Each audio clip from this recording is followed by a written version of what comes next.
श्रीमद् भगवद गीता दुनिया के वैसे श्रेष्ठ ग्रंथों में है जो न केवल सबसे ज्यादा पढ़ी जाती है बल्कि कही और सुनी भी जाती है।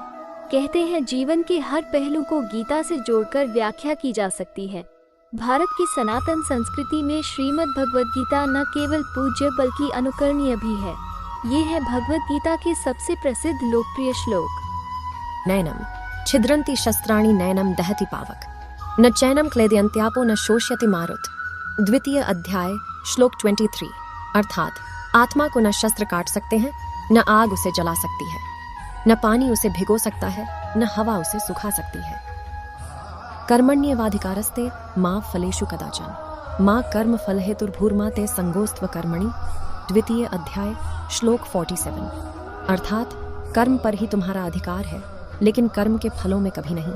इसलिए कर्म को फल के लिए मत करो और न ही काम करने में तुम्हारी आसक्ति हो। ध्यायतो विषयान् पुंसः संगस्तेषूपजायते संगात् संजायते कामः कामात् क्रोधोऽभिजायते। द्वितीय अध्याय श्लोक 62।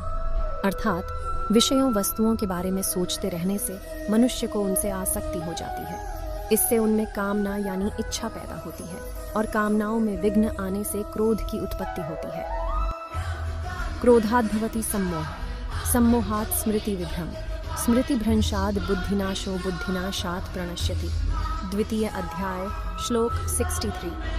अर्थात क्रोध से मनुष्य की मति मारी जाती है यानी मूढ़ हो जाती है, जिससे स्मृति भ्रमित हो जाती है। स्मृति भ्रम हो जाने से मनुष्य की बुद्धि नष्ट हो जाती है और बुद्धि का नाश हो जाने पर मनुष्य खुद का अपना ही नाश कर बैठता है।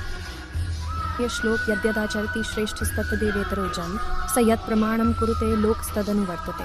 तृतीय अध्याय श्लोक 21। अर्थात श्रेष्ठ पुरुष जो आचरण यानी जो काम करते हैं, दूसरे मनुष्य आम इंसान भी वैसा ही आचरण वैसा ही काम करते हैं। वह श्रेष्ठ पुरुष जो प्रमाण या उदाहरण प्रस्तुत करता है, समस्त मानव समुदाय उसी का अनुसरण करने लग जाते हैं। यदा यदा ही धर्मस्य ग्लानिर्भवति भारत अभ्युत्थानं धर्मस्य तदात्मानं सृजाम्यहम्। चतुर्थ अध्याय श्लोक 7। अर्थात हे भारत, जब जब धर्म का लोप होता है और अधर्म में वृद्धि होती है, तब तब मैं धर्म के अभ्युत्थान के लिए स्वयं की रचना करता हूँ, अर्थात अवतार लेता हूँ।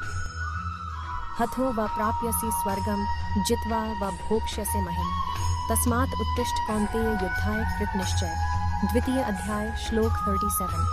अर्थात यदि तुम युद्ध में वीर गति को प्राप्त होते हो तो तुम्हें स्वर्ग मिलेगा, और यदि विजयी होते हो तो धरती का सुख को भोगोगे।